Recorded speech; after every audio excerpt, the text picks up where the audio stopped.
नमस्कार, स्वागत है आपका बी एंटिक फिट पर। हर बार की तरह इस बार भी हम लेकर आए हैं एक एंटिक पर्सन को, जिनके पास में है काफी गणेश जी का कलेक्शन। उनसे चर्चा करते हैं और जानते हैं किस तरह से उन्होंने कलेक्शन किया है, कैसे उनके अंदर विचार आया था। मेरा नाम उमेश कुमार गुप्ता है। मैं रिटायर्ड प्रिंसिपल डिस्ट्रिक्ट जज मध्य प्रदेश न्यायिक सेवा में कार्यरत था और लगभग 30 साल से गणेश जी का कलेक्शन कर रहे हैं। सबसे पहले शादी के कार्ड से गणेश जी के कलेक्शन किया, तो वो भी 8-10 हज़ार हो गया। उसके बाद धीरे धीरे मूर्तियाँ आती गई और लगभग 1100-1200 मूर्तियों का कलेक्शन अभी तक किया गया। और उसमें 300 पेंटिंग अलग से हैं जो गोंड आर्ट से संबंधित हैं।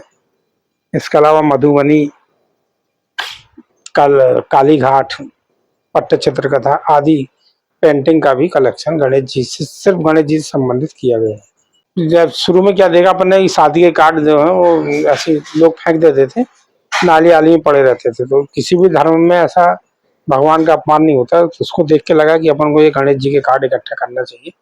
तो फिर मैंने तब से गणेश जी के कार्ड इकट्ठा शुरू करना किया और लगभग 10-12 हज़ार कार्ड अभी तक इकट्ठे किए जा चुके हैं।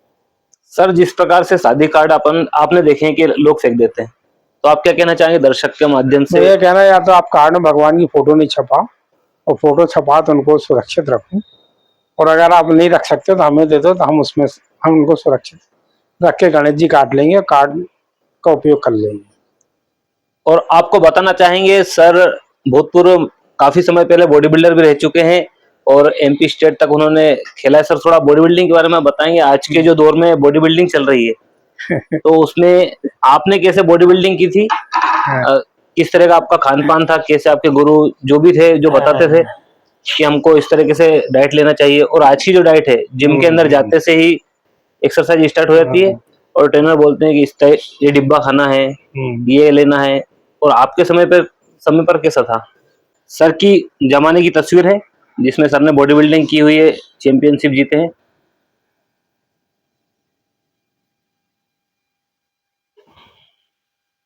मैं जबलपुर का रहने वाला हूँ और जबलपुर में शरीर सौष्ठव, कुश्ती, अखाड़े, इन सब का बहुत जोर शोर से कार्यक्रम होता रहता है। मेरे पिताजी स्वर्गीय श्री देवीचरण गुप्ता जी थे, मध्य प्रदेश के जाने माने बॉडी बिल्डर थे। उन्हीं से ये डीएनए में मुझे प्राप्त हुआ और मैंने 12-13 साल की उम्र से व्यायाम शुरू किया था। सबसे पहले घर में करते थे, पिताजी सिखाते थे। उसके बाद न्याडू व्यायामशाला, जो जबलपुर की प्रसिद्ध व्यायामशाला है, जिसमें ग्लैडविन मसीह, अशोक रजक, बड़े बड़े बॉडी बिल्डर हुए जो भारतीय स्तर तक गए हैं। उस व्यायामशाला में मैंने 4-5 साल लगातार व्यायाम किया और वहाँ से फिर उसके बाद सर्विस में आने तक न्याडू व्यायामशाला हम लोग जाते थे। तो उस समय सिर्फ जो खुराक के नाम पर अंडे खाते थे, दूध पीते थे। इसके अलावा कोई भी सप्लीमेंट वगैरह का कभी भी कोई उपयोग ना उस समय के बॉडी बिल्डरों ने किया और ना मैंने किया, और ना मेरी सलाह की लोगों को करना चाहिए। प्राकृतिक डाइट लेना चाहिए, हरी सब्जी है, दूध 2 टाइम लेना चाहिए, अंडे लेना चाहिए। और सबसे बड़ा उदाहरण जो नॉन वेज का जब मानते हैं तो आप देख लो, हाथी, कछुआ, गैंडा, ये जितने भी जानवर हैं शाकाहारी हैं, कोई भी मांसाहारी नहीं। तो ये सब जानवर विशालकाय हैं, इसलिए हमें शाकाहारी की ओर ध्यान देना चाहिए। ये जरूरी नहीं कि आप मांसाहारी बन के ये बॉडी बिल्डर बन सकते हैं। सर, जैसा आपने बताया कि शाकाहारी होना चाहिए, और जो हाथी होते हैं, गेंडा होता है, ये ताकतवर होते हैं। ऐसी पोस्ट पर कमेंट आते हैं कि शेर को देखा है, शेर का नाम लेना क्यों भूल गए, वो तो मांसाहारी है, उसका नाम क्यों छोड़ दिया? तो सब उससे तुलना करते हैं कि शेर, हमको शेर बनना है, शेर मांस खाता है तो हम भी खाएंगे। नहीं नहीं, आपने देखा होगा हाथी से शेर डरता है, ऐसे ही गैंडे से शेर डरता है। जितने अच्छा। भी शाकाहारी जानवर हैं इनसे शेर डरता है। ये झुंड में शिकार कर सकते हैं हाथी का, अकेले शेर एक हाथी का शिकार नहीं कर सकता, ना ही गैंडे कर सकते। मतलब इंसान जब बॉडी बिल्डर बनता है या एक्सरसाइज करता है तो वो अकेले में दम रखाना चाहिए। और ये भी आप देख लें कि हाथी की आयु बहुत होती है, गैंडे की आयु बहुत होती है, कछुए की आयु तो हजारों साल होती है। तो ये शाकाहार का ही महत्व है। जबकि जितने ही मांसाहारी जीव हैं, इनकी एक निश्चित आयु, उसके बाद ये प्राकृतिक रूप से मृत्यु को प्राप्त हो जाते हैं। सर, आपके पास में कितने सारे गणेश जी हैं? मेरे पास लगभग 1500 गणेश जी की मूर्तियां हैं, 13-14 हजार गांधी गणेश जी के शादी के चित्र हैं, लगभग 1000 के लगभग गणेश जी की पेंटिंग्स विभिन्न आर्ट में है। आपको बताना चाहेंगे सर, विगत 2 वर्षों से जज की पोस्ट पर थे तो रिटायरमेंट हो चुका है सर का। सर आप भावी पीढ़ी को क्या बोलना चाहेंगे जो तैयारी कर रहे हैं, कोई डिमोटिवेट हो जाता है तैयारी करते-करते, उनके बारे में क्या बोलना चाहेंगे? मेरा यही कहना है कि आप लगे रहो, सतत प्रयास करते रहो।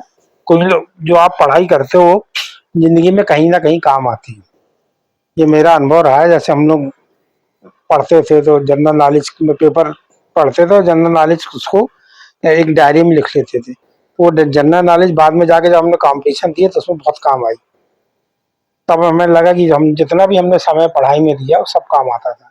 जो उपन्यास पढ़े उनसे संबंधित प्रश्न आए, जो जगह देखने गए उनसे संबंधित प्रश्न आए।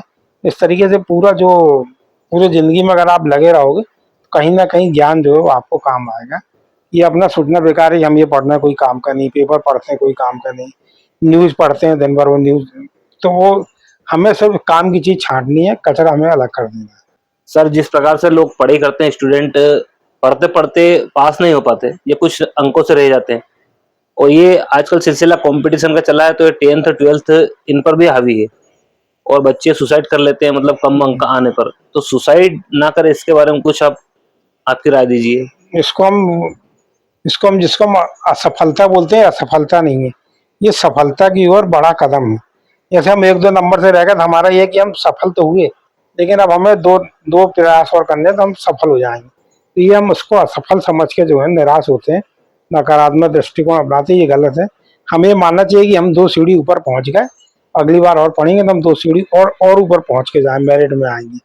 ये हमें सोच के चलना चाहिए। और जो आजकल क्या हो रहा है कि जो माँ बाप हैं जो डॉक्टर इंजीनियर नहीं बन पाए, वो अपनी जो है अपनी सोच बच्चों पर डालती है कि मैं डॉक्टर नहीं बन पाया, मेरा लड़का डॉक्टर बन जाए, मेरा लड़का इंजीनियर बन जाए। तो ये चीज़ गलत है। हमें लड़के की काबिलियत देख के उसको प्रोत्साहित करना चाहिए। जैसे कोई लड़का क्रिकेट खेलता है, अब सचिन तेंदुलकर 12वीं पास है लेकिन आज दुनिया में उसका नाम है। ऐसे कई खिलाड़ी हैं जो पढ़े नहीं लेकिन वो खेल में आगे जाके उन्होंने दुनिया में नाम भी कमाया, पैसा भी कमाया। तो हमें ये देखना है कि हमारे लड़के में क्षमता क्या है, क्या कर सकता है, उसमें जिस योग्यता है उसको उसी योग्यता में आगे बढ़ने देना चाहिए। माँ बाप को फोर्स नहीं करना चाहिए। माँ बाप को फोर्स नहीं करना चाहिए और अपना दबाव उन पर नहीं बनाना चाहिए। उनको ये देखना चाहिए कि मेरे लड़के में क्या काबिलियत है, वो होशियार है, व्यापार कर सकता है, उसको आप 12वीं में व्यापार में लगा दें। जरूरी नहीं आप उसको BA MA करके उसके 5 साल बर्बाद करें। सर अभी आज के वर्तमान दौर में बच्चे काफी एडिक्ट हो चुके हैं मोबाइल के और मोबाइल के एडिक्ट होने के कारण उनसे मोबाइल छीना जाता है पेरेंट्स द्वारा और ना दे तो वो बच्चा रोता है, उनको परेशान करता है, देने के बाद वो खुश हो जाता है। तो बच्चे कुछ समय तक तो उनको खुश रखने के लिए मोबाइल दे देते हैं, लेकिन बाद में उनसे लेते हैं तो चिड़चिड़ हो जाते हैं, परेशान करते हैं। ये एडिक्शन बहुत ज्यादा हावी हो गया है पालन। मोबाइल क्या है आजकल जीवन की अनिवार्यता बन गया है। पढ़ाई में काम आता है। स्कूल में आप जाते हैं, मैडम बोलती है कोर्स दे रहे हैं हम, व्हाट्सअप कर देंगे, आप पढ़ लेना, गूगल से निकाल लेना। मोबाइल को अनिवार्यता बना दिया गया है। जहाँ तक मोबाइल की जरूरत है वहां तक उसको उपयोग करें। बाकी हम ये ध्यान रखें कि उसको बहुत ज्यादा उसका उपयोग करने से आंख और दिमाग पे असर पड़ता है। आदमी क्या है मोबाइल पे आश्रित हो जाता है, फिर वो किताब नहीं खोलता, फट से मोबाइल निकाल लेता और मोबाइल में गूगल में जानकारी कोई मतलब हम और तुम भरते हैं, उसमें अलग से कोई जानकारी नहीं आती। आदमी बता वो गलत भी पढ़ सकता है। इसलिए हमें गूगल पे आश्रित नहीं होना चाहिए। और मोबाइल छोड़ने का सबसे अच्छा तरीका ये है कि हम उसको पढ़ाई की ओर आकर्षित करें, दूसरे साहित्यिक किताबें बताएं, पढ़ाएं। जो पहले कॉमिक्स आती थी, जनरल नॉलेज की किताबें आती थी, उस तरफ उसका ध्यान आकर्षित करें तो निश्चित है वो मोबाइल से दूर भागेगा। आज के ज़माने में मैदान खत्म हो गए, बिल्डिंगें बन गई हैं, खेलने के साधन नहीं है, फुटबॉल हॉकी क्रिकेट के मैदान नहीं है। लोगों को 1-1 2-2 10-10 किलोमीटर दूर खेलने जाना पड़ता है। इस सब के कारण मोबाइल का एडिक्ट बढ़ रहा है। इन सब का हर सोसाइटी में खेल अनिवार्य कर दिया जाए तो ये आप देखेंगे मोबाइल का जो एडिक्ट है वो कम हो। तो याद कैसे किया जाए किसी भी चीज को? जैसे याद करना हो, भूल जाते हैं अक्सर, पढ़ा हुआ भूल जाते हैं। नहीं, उसके 3 तरीके हैं। एक तो ऑडियो, दूसरा वीडियो और तीसरा विजुअल। तो हम एक सुन के भी कर सकते हैं, हम देख के कर सकते हैं और लिख के कर सकते हैं। ये 3 बातों से हम उसको याद कर सकते हैं। अब जैसे कि हमें याद करना है कि रामानंद सागर ने महाभारत रामायण बनाई थी, हम ये देख लें कि हमारा कोई रिश्तेदार रामानंद है क्या। हम देख लें अगर हमारे मौसा जी रामानंद है तो हम मौसा जी के नाम से रामानंद को याद कर लें। ऐसी तारीख है, हम अपनी जन्म तारीख से बच्चे की इतिहास की तारीखें नोट कर सकते हैं, बच्चे की जन्म तारीख से नोट कर सकते हैं। 2 अक्टूबर को गांधी जी का जन्मदिन है, उससे हम जो है दूसरे जवाहरलाल लाल बहादुर शास्त्री का है। तो इन ऐसी जो प्रमुख तारीखें 14 नवंबर है, इस तरह के 1950 का सन है, 1947, इस प्रकार के एक सन को मिला के हम उसका आधार पे हमें दूसरे सन भी याद कर सकते हैं। तो याद करने का यही तरीका है कि हम उसको अपने जो आसपास घटना घटित होती, रिश्तेदार हैं, परिचित हैं, उनसे जोड़ें और उसके बाद उसको दिमाग में रखें। तो ये जब आपको जब ज़रूरत होगी तो वो चीज़ दिमाग में आपके आ जाएगी। किस पोस्ट पर जज थे इससे मुझे इसकी जानकारी है नहीं। हुँ। मतलब आपकी जो पोस्ट जो जो मैंने न्यायालय होता है। मैंने बीएससी एमए कर एलएलबी किया और एलएलबी करने के बाद Madhya Pradesh public service commission की परीक्षा 1994 में पास की थी और मध्य प्रदेश में व्यवहार न्यायाधीश वर्ग 2 के रूप में 1994 में नियुक्ति हुई और उसके बाद धीरे-धीरे तरक्की करते हुए जो सर्वोच्च पद होता है प्रिंसिपल जिला जज का, जिसके अंडर में पूरा जिला होता है, जैसे कलेक्टर के अंदर में पूरा जिला होता है, उस प्रकार से एक पूरा जिले के जो सर्वोच्च अधिकारी के रूप में सर्विस देकर रतलाम से प्रिंसिपल जिला न्यायाधीश के रूप में सेवानिवृत्त हुए थे। और जो हर जज की सपना होता है कि वो इस पद पर आसीन होकर अपना रिटायरमेंट करे। तो मैंने क्लास 2 से लेके जिला न्यायाधीश तक की सेवा की थी। मतलब सर आपने जीरो से लेके हाँ, हीरो तक का सफर तय कर लिया। हीरो तक का सफर तय किया। जो लोग चाहते हैं कि ऐसा होना चाहिए, जो हर पोस्ट जो पे हर आदमी अपनी जो चाहता एक है। टॉप का लेवल होता है, हाँ। वहां तक आप पहुंच गए। तो सर इतनी सफलता के बाद आप बताना चाहेंगे आपने कभी असफलता का मजा भी चखा है? तो हमारा मकसद यही है कि डिमोटिवेट वालों को मोटिवेट नहीं, करना। सबसे पहले मैंने 1990 में पीएससी की परीक्षा दी थी। इंटरव्यू तक पास हुए, इंटरव्यू में नंबर कम मिले, तो सिलेक्शन नहीं हुआ। कोई निराशा नहीं, उसके बाद अगली बार हुए तो मेरिट में आ गए, टॉप 10 में नंबर आया था। अच्छा, निराशा नहीं हुई थी फेल हो गए निराशा नहीं, तो उसको मालूम था कि थोड़े से नंबर कम रह गए, तो बस उसके बाद टॉप 10 में नंबर आया था, मेरिट में सिलेक्शन हुआ। उसके बाद 11 साल बाद जंप प्रमोशन हुआ तो उसमें परीक्षा पास कर ली, तो जो 90 में हुआ था उस बैच में हम पहुंच गए, उसकी खाना पूर्ति हो गई। तो ऐसा कुछ कभी ऐसा कोई मतलब लगातार प्रयास करते रहे तो कोई ऐसी असफलता वो कभी निराशा में नहीं बदली। सर हमारे देश के जो युवा हैं, युवा लोगों से आप क्या बोलना चाहेंगे? जिस प्रकार से भ्रामक उनको सूचनाएं आती है, आजकल व्हाट्सएप के जरिए दंगा लड़ाई वगैरह की जो भ्रामक सूचनाएं आती है, तो किस तरीके से युवा लोग उस पर तर्क करके अपना खुद के मन से उसका डिसीजन ले? युवाओं से ये कहना चाहेंगे कि देशभक्ति को ध्यान में रखें और जो हिंदू मुस्लिम जो लड़ाई चल रही है, जो वोट की जो राजनीति चल रही है, वोट नोट और गन की जो राजनीति चल रही है, इससे दूर रहें। नेताओं का काम है आपस में लड़ा के वोट लेना, उसके बाद वो मिल जाते हैं और हम आपस में लड़ा के हमारे घर फकवाते हैं, दंगे होते हैं। तो इस चीज़ को हम युवा मन सोच के चले, उसको बहकना नहीं है, उसको अपने मन से काम लेना है। सुने सबकी करे मन की, तो निश्चित है कि वो युवा तरक्की करेगा। और आज देश में जो है युवाओं की संख्या ज़्यादा है, हर पद पर युवा आसीन है, महिलाएं आसीन हैं। ऐसा कोई घर नहीं है जिस घर में कोई युवा कार्य नहीं कर रहा।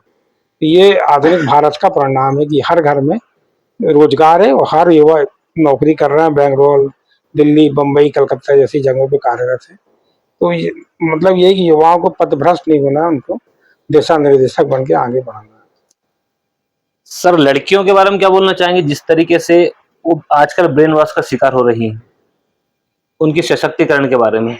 ये महिला सशक्तिकरण का जोर चल रहा है और महिलाओं को भी अपने जो है अपने विचारधाराओं पे कंट्रोल करना चाहिए, अपने घर वालों को परिचय को देखना चाहिए, समाज की जो धारा चल रही है उस पे चलना चाहिए। उनको ये जो फेसबुक, व्हाट्सएप इन सब में भ्रमित नहीं होना चाहिए। उनको ये सोच के चलना चाहिए कि क्या अच्छा है और उसके बाद ही उस आगे कदम उठाना चाहिए। जिस तरीके से ये जो आजकल बहकाया जा रहा है, ये हमारे घर वालों की गलती है कि हम अपनी लड़कियों को सही सलाह नहीं देते। उनके साथ हम कमरे में बैठ के उनसे उनकी समस्याएं नहीं पूछते हैं, उनसे हम सेक्स शिक्षा नहीं देते, उनसे हम सेक्स के बारे में या किसी भी बारे में बात नहीं करते हैं, शादी के बारे में बात नहीं करते हैं। हम अचानक उनको एक लड़का दिखाते हैं और थोप देते हैं इससे तुम्हारी शादी होनी। जबकि मेरा ये मत है कि आप लड़की बड़ी होगी इससे पहले आप पूछ लें कि भाई तेरे को किसी और से शादी करनी है या कहीं तेरा प्यार हो गया है, तो पहले ये बता दे। अगर वो हो जाए तो उसको अपन देख लें, हाँ ये लड़का ठीक है, समझाएं कि ये लड़का ठीक है तो ठीक, और अगर गलत है तो उसको समझाएं कि ये लड़का गलत है, तो लिए से ठीक नहीं। उसके बाद हमें तो उसकी अपनी मन से शादी का कदम उठाना चाहिए। अगर हम ये करेंगे तो लड़कियां भ्रमित नहीं होंगी। जिन घरों में लड़कियों को एकदम सुनी नहीं जाती है, उनका ध्यान नहीं रखा जाता है, वहाँ पे ये समस्याएं देखने को मिलने आ रही हमारे शो पर जानकारी देकर हैं। कैसा लग आपको रहा शो है? पर जानकारी देकर अच्छा लग रहा है कि आप जो है देश कल्याण की बातें कर रहे हैं और युवाओं को आगे बढ़ाने की ओर कार्य कर रहे हैं। ये बहुत अच्छा चैनल आपका काम कर रहा है। साथियों, जैसे सबकी बात आपको अच्छी लगी हो तो वीडियो को लाइक कर दीजिए, और आपने अभी तक चैनल को सब्सक्राइब नहीं किया है तो सब्सक्राइब कर लीजिए, क्योंकि हमारे चैनल पर हर बार नए वीडियो में कोई ना कोई नए गेस्ट आएंगे जो आपको अपनी सफलता के साथ आपको मोटिवेट करेंगे, आपको जीने की राह दिखाएंगे, आपको सफलता पाने में आपका साथ देंगे। तो हमारे चैनल के साथ बने रहिए, चैनल को सब्सक्राइब कीजिए, बेल आइकन दबाइए। वीडियो देखने के लिए धन्यवाद। जय हिंद, वंदे मातरम।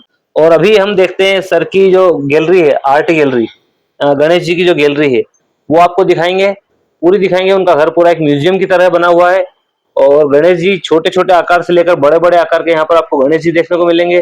पूरे गणेश जी, पूरे घर एक म्यूजियम है, गणेश जी का म्यूजियम है। तो पूरे घर का हम भ्रमण करेंगे और आपको दिखाएंगे। चलते हैं हम भ्रमण करने गणेश जी का। ये है मंदसौर के गणपति। गणपति इसकी विशेषता ये है कि इनमें दोनों तरफ गणपति हैं। आप मंदसौर में बीच बाजार में मूर्ति ऐसी है, इसमें दोनों तरफ गणपति बने हुए।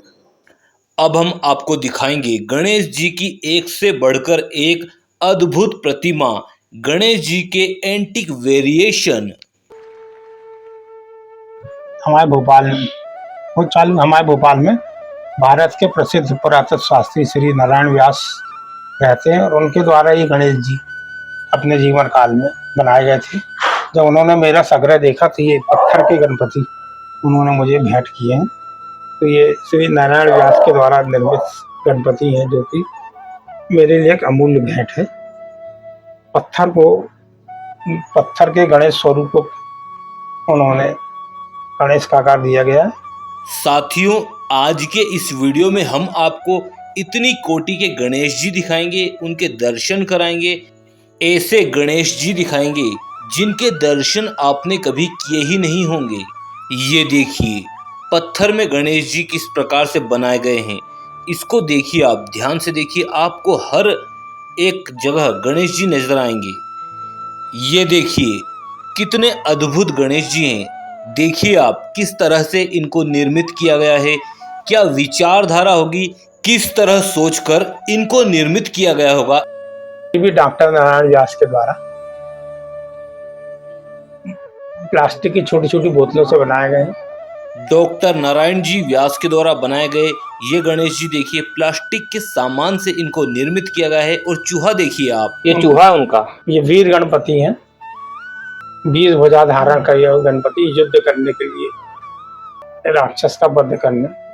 कितने अद्भुत लग रहे हैं। देखिए वीर गणपति जो कि युद्ध के लिए जा रहे हैं, राक्षस का वध करने के लिए। चिचली में बनवाए गए। इनको बनाने वाले निर्माता जो कारीगर हैं, उनको देखिए, उनकी विचारधारा, उनका क्रिएटिव आइडिया देखिए, किस तरह से अद्भुत रथ बनाया गया है, घोड़े बनाए गए हैं, पूरा रथ जो युद्ध के लिए बनाया गया है। कितना अद्भुत नज़ारा आप यहाँ देख सकते हैं, कल्पना कर सकते हैं कितना बेहतरीन ये दृश्य होगा अगर इसको आप चलचित्र के रूप में उकेर दें।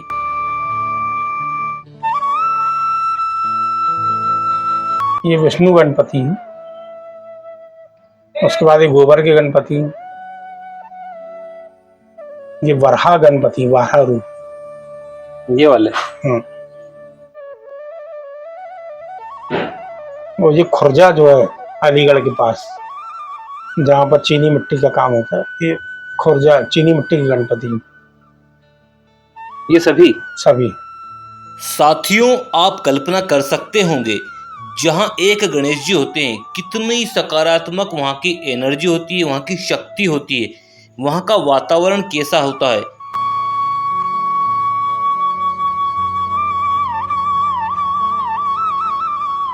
ये पत्थर के गणपति हैं, ये पत्थर काट के बनाए गए हैं। ये और एक पीछे, ये भोपाल के आर्टिस्ट हैं। जब एक मंदिर के अंदर इतनी सकारात्मक, इतनी पॉजिटिव एनर्जी होती है, तो यहाँ पर तो चारों ओर गणेश जी के वास हैं, वो भी विभिन्न अवतारों में। तो यहाँ पर कितनी शक्ति होगी। 7 अनाज के हनुमान जी, गणेश जी तो दिखाई दिए थे। ये देखिए दोस्तों, यहाँ पर 7 अनाजों से निर्मित ये हनुमान जी आपको दिखाई दे रहे होंगे। झारखंड में पत्थर पाया जाता है, उसके गणपति हैं। साथियों, आपको यहाँ पर जितने भी गणेश जी दिखाई दे रहे हैं, कोई भी गणेश जी एक जैसे नहीं हैं। सभी गणेश जी एक दूसरे से भिन्न हैं। सभी गणेश जी अपनी एक अलग विशेषता लिए हुए हैं। यहाँ पर हर एक गणेश जी के लिए अपनी एक विशेष कहानी है। किस तरह से लाए गए हैं, कहाँ से लाए गए हैं, कैसे इनका निर्माण किया गया है, सभी की अपनी एक विशेष अलग पहचान है, अलग कहानी है, अलग स्थान है, अलग महत्व है। आप हर एक गणेश जी को वीडियो को पॉज करके देखिए, सभी में इतनी क्वालिटी है, इतनी अलग अलग विशेषता है, आप देखते रह जाओगे कितने भिन्न हैं, विभिन्न हैं। ये छाता लिए गणेश जी आप देख रहे हैं, ये जीवाश्म पर बनाए गए हैं। इमली की फॉसिल्स। कोई सा भी पदार्थ पत्थरों, शेलों के बीच में दबकर एक शेल बन जाता है, उसे जीवाश्म कहते हैं। हमारे भोपाल में श्री देवेंद्र प्रकाश तिवारी कबाड़ से जुगाड़ ये प्रसिद्ध है, जिनका लिंगबा बुक में भी नाम है। उनके द्वारा ही गणेश ये मोटरसाइकिल बनाई गई जिसपे गणेश जी सवार हैं। इसी प्रकार ऊपर गणेश जी बनाए गए हैं वो कबाड़ से जुगाड़ की, ये वाले गणपति, और बीच में बम्बई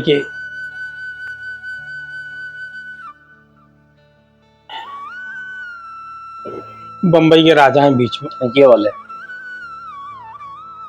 गणपति चमड़े का बैग है, इस पे गणपति है।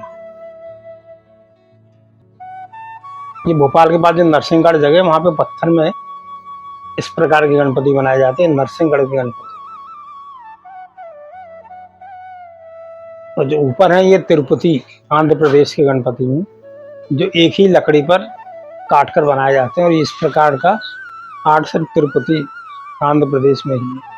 साथियों, कुछ गणेश जी को गुप्ता जी ने स्वयं बनाया है, कुछ गणेश जी को विशेष जगह से लाया गया है, कुछ गणेश जी को ऑर्डर देकर अलग से बनवाया गया है। कुछ गणेश जी ऐसे हैं जैसे कि उदाहरण के रूप में बम्बई के राजा, तो ये गणेश जी वहीं से लाए गए हैं, उसी स्थान से लाए गए, वहां के छोटे रूप के रूप में यहाँ स्थापित किए गए हैं। आप गणेश जी के भक्त हैं तो वीडियो को लाइक कीजिए।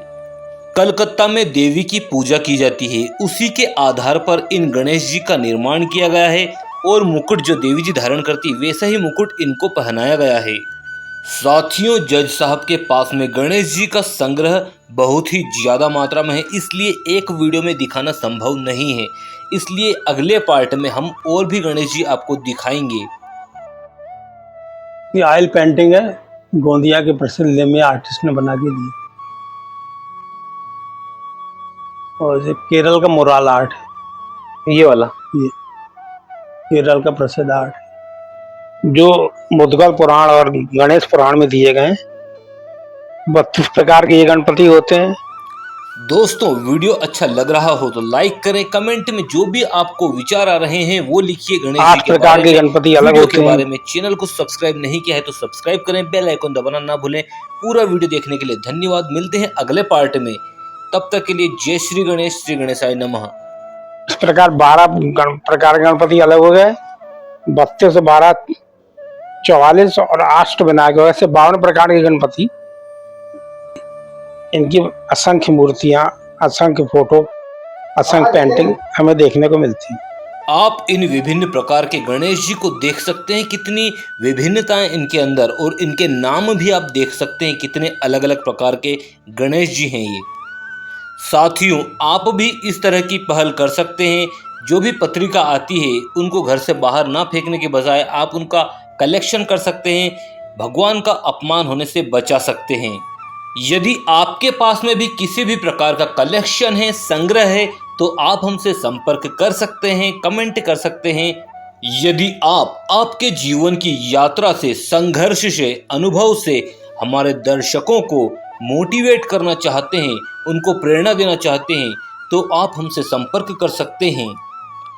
यदि आपके पास में कोई भी विशेष प्रकार का संग्रह हो तो आप हमसे संपर्क कर सकते हैं। प्रकार के गणपति के अलावा ये 12 प्रकार के गणपति और होते हैं। जिनके नाम गजानन, भीलकाय, महाकाय, ओमकारा, वर्कतुंडा, मंगल मूर्ति, सिंधु स्वर्णा, भालचंद्र, एकदंत, मोक्ष, सूपखंड, चतुर्भुजा, लंबोदर आदि है। इस प्रकार अभी तक हमने 44 प्रकार गणपति देखे और अष्टविनायक और हैं। इस प्रकार 52 प्रकार के गणपति हम देख चुके हैं। यही कारण है कि इनकी असंख्य मूर्तियां, फोटो और पेंटिंग पाई जाती हैं।